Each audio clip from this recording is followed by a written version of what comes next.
Hi all, I want to talk today briefly about getting online and how you can make sure that your martial arts school, your brand is visible online in all the places that you would expect to find a business like yours. So let's have a look at the presentation. So what I want to encourage you to do is have a think about what you do when you're researching something new online. So what do? What does this guy do? I'll look at someone's website and have a look. Are they professional? Do they look legitimate? Am I happy to give my business to this, to this business? I'll have a look at their Facebook or other social accounts. Have they been updated regularly? What are their reviews like? What sort of pictures do they have? Can I get a flavour of what they do here? And I'll read any reviews. And reviews are really important. I'll discard any reviews that are obviously negative for the wrong reason. I'll tend to look at the bottom couple of reviews and think, right, is this a nutcase that's just probably giving loads of businesses bad reviews? Is there a reply from the owner that gives a bit of context to this review? I'll look at obviously the aggregated review to see if it's 4.5 stars out of 5, and I'll do that on Google and Facebook. And I'll have a look at their their Google Maps account and check out the area and see what it's like. Parking's a big deal for me. I don't like going to places if I don't know where I'm going to park. When my wife was about to give birth and they were asking us at the NCT classes beforehand, does anyone have any questions? I said, where do you park? Because before we parked so far away from the hospital. And having that bit of information made me feel better about the whole experience. And it's the same when I'm doing anything. I always like to look where to park. So it's good to have this information on your site. Local services, there you go. That's exactly what I was just saying. I look on Google Maps, Street View, check out the area. Is it a nice area? I might look on Yelp if I want to see more reviews. But the main place that I look, and the main place that I want to talk to you guys about today, is Google My Business. So I'm going to read Google's description for what Google My Business is. You might see it abbreviated as GMB quite often online. So Google My Business is a tool that allows you to promote your business profile and business website on Google Search and Maps. With your Google My Business account, you can see and connect with your customers, post updates to your business profile, and see how customers are interacting with your business in Google. Let's bring up a web browser here. Elliot, please cut this weight out.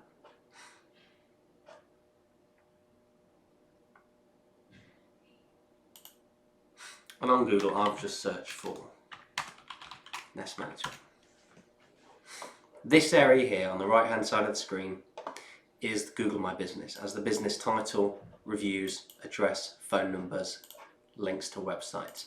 And I think Google My Business is hugely important. If I go to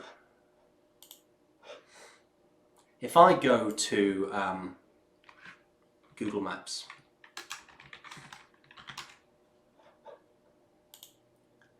and search for Karate Nottingham,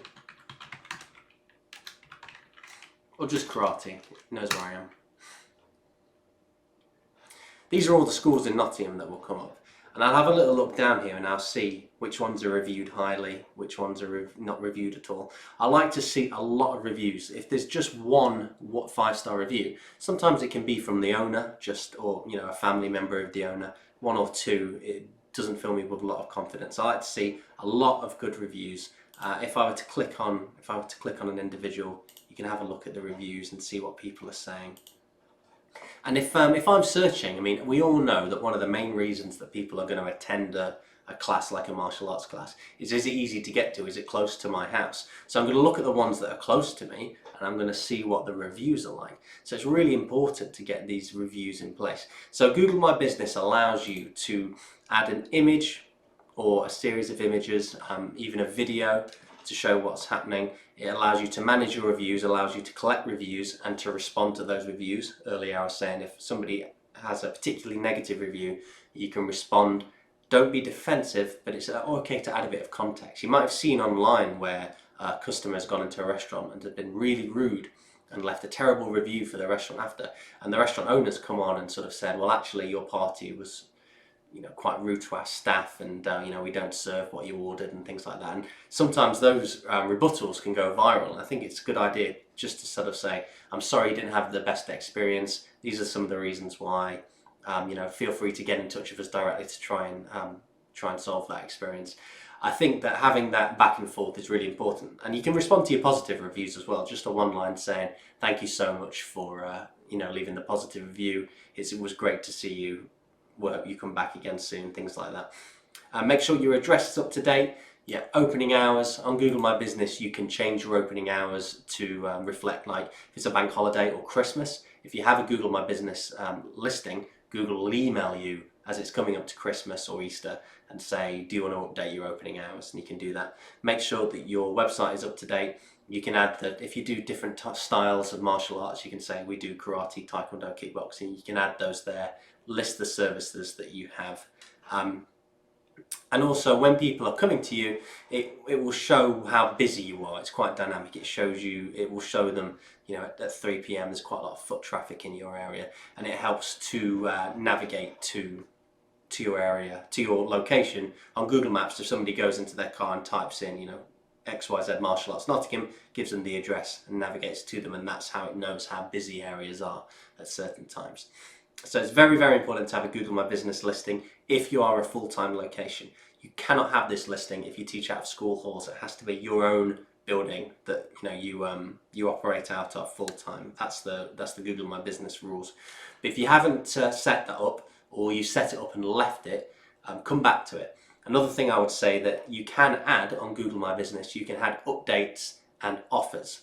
So the example I always use is if you are, for example, having a free uniform in September, if you sign up in September, you can post that offer the same way that you would, for example, on Facebook as sort of a post, and it will appear on your Google My Business listing, sort of down here when it says previous updates. We haven't put any on for a little while. But you can do that kind of thing with, here's the student of the week, here's the offer for this time, we're closed on Saturday, anything like that you can put up there. And it's a small benefit to your searchability, but it is definitely a benefit. And with SEO, these things add up, small increments add up to make a big change. So if you can tackle keeping your Google My Business listing up to date, Google looks favorably upon that, and it's the kind of thing that helps you rank higher on Google. So next, let's talk about social media. Now, we all know we talk a lot about Facebook and Instagram, but let's just go through the basics and what sort of things you need to cover on there. So Facebook is the largest social network in the world, one of the first places after your website that prospective customers might look. 2.23 billion monthly users, that's worldwide. Facebook, I would say, have a think about why people are going to visit your Facebook page. There's two reasons I think that people would look at your Facebook page. Number one is the best option, and that is that you are creating a community on your Facebook page and adding constant, informative, interesting, engaging content.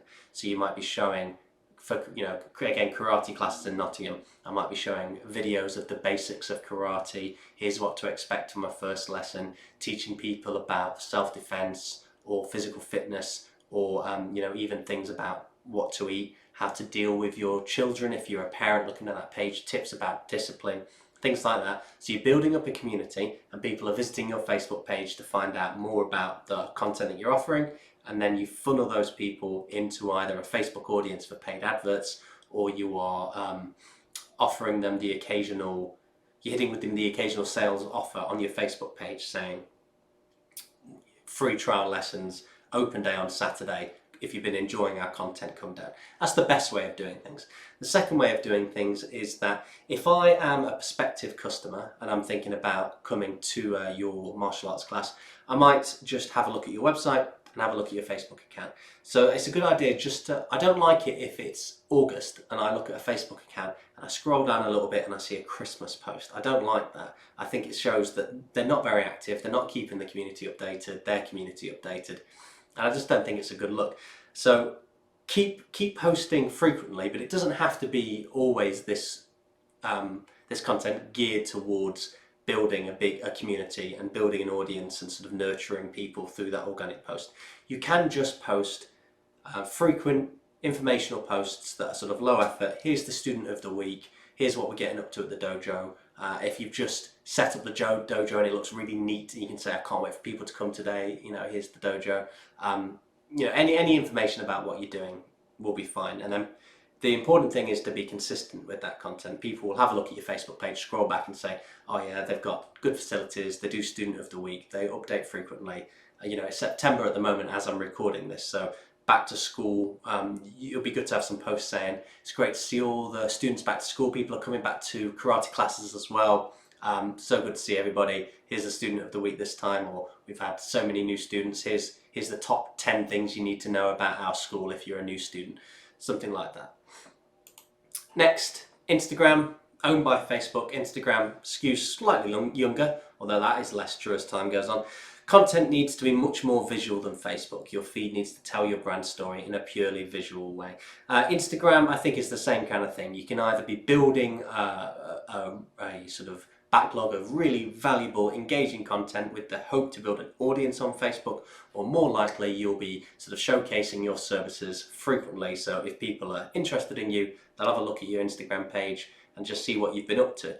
Instagram is a good idea to be a little bit more organic, a little bit less polished, and show people what you've been up to. A great idea is with stories. We've seen most people click on the top of Instagram now when they log on, and they'll have a look at the stories. So try and keep your content about, a bit behind the scenes. This is what we're doing today. This is something funny that happened in the dojo. This is the basics of what I'm going to teach. But the videos can be a little less polished, or the pictures can be a little less polished. And on your actual feed, you can have more polished posts and more considered posts maybe. 1 billion monthly active users worldwide.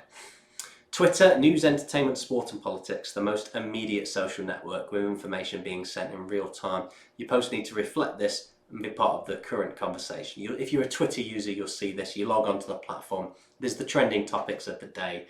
There's maybe the mishap of the day, or somebody that is currently under scrutiny from the Twitter community, and people are talking about that one topic all day. So it might be a good idea if you want to use Twitter to try and relate your martial arts teachings to current events, try and react to them immediately. But personally, I don't think Twitter is very useful for martial arts schools. I think if you are going to focus on a few social networks, Facebook and Instagram are the ones that I think you should look at.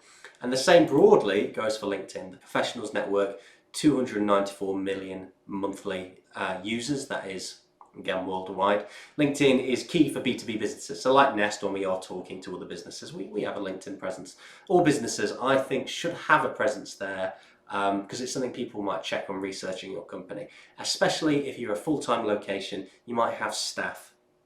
I think it's a good idea to have a LinkedIn if you employ any staff on a full-time or part-time basis, because people who are considering working for you will have a look to your LinkedIn. If you can get your staff to be a little active on there, it sort of helps with recruitment and helps sort of legitimize your business if people are researching it. So there's also some of the new kids on the block, things like TikTok and Clubhouse. Now, we were talking about Clubhouse earlier today. Now, what I'm about to say might date this video, but we were talking about Clubhouse, and it's only recently come to Android. It was an iOS exclusive for quite a while, and by the time it came to Android, I don't think many people were logging on. I think the hype had come and gone, and the idea of Clubhouse originally was it was a gated community. You had to be invited. It was only real gurus and business professionals on there. But the conversation on there tended to be a little bit self-aggrandizing. It wasn't really great for martial artists. There was no way to get new students on there. And the community's sort of shrunk a little bit. I'm not sure how useful it is anymore. TikTok's an interesting one. TikTok, you can go viral very, very quickly. TikTok started off as a lip-syncing app when you were just lip-syncing to songs. And then it became something where people would react to other videos. It's all very organic, very fast-paced. And we at Nest haven't really found a way that TikTok could fit in to your social content strategy. You have to be very natively good at the platform to get any traction. You have to have the sort of wit that resonates with people, and be able to identify and jump on trends quickly. And that's a difficult thing to teach. That's something I think that you have to sort of get into and sort of find the rhythm and do yourself.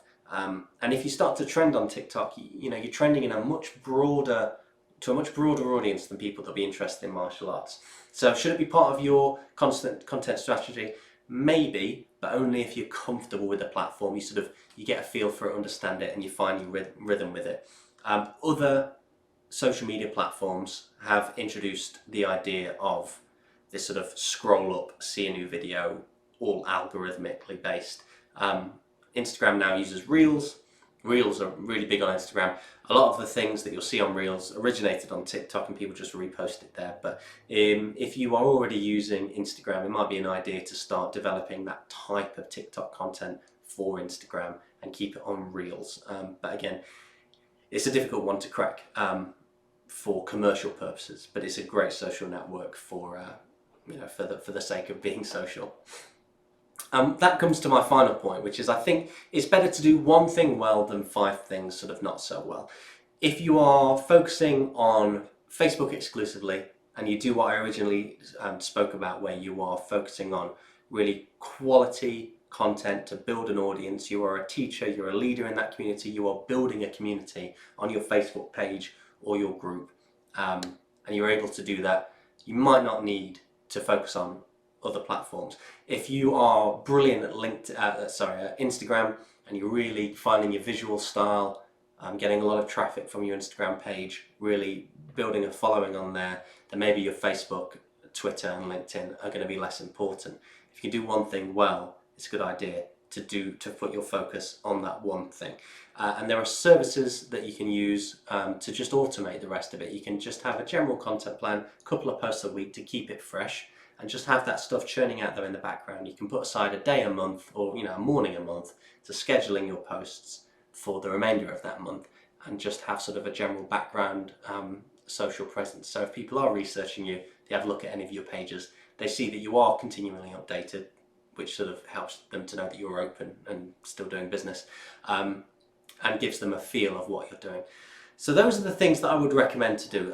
If you could have one takeaway from the presentation today, it would be, if you're a full-time location, have a look at Google My Business, because I think a lot of people are sleeping on Google My Business. It's a little bit boring. It's part of the makeup of the web that we all use every day, and it can be very easy to gloss over. But having a frequently updated Google My Business profile and making sure that your dates are always accurate, you're putting any special offers on there as posts, you are making sure that you are responding to views and encouraging your students as much as possible to leave you reviews on Google My Business, it can make a significant difference to the amount of leads that you get. The example I just gave, where I searched for Karate Nottingham, I have a little scroll down, I see a couple of people with 1 or 2 reviews, and I see somebody with 30 plus reviews. I'm probably going to lean towards the one with 30 plus reviews, especially if they're high start, just because I know that it's a legitimate, well reviewed, well loved business, and it's probably worth putting my time there. So if you don't have those reviews on Google, it's worth going after those. Hope you've enjoyed the presentation today, guys. Thanks for joining me, and I'll see you next time.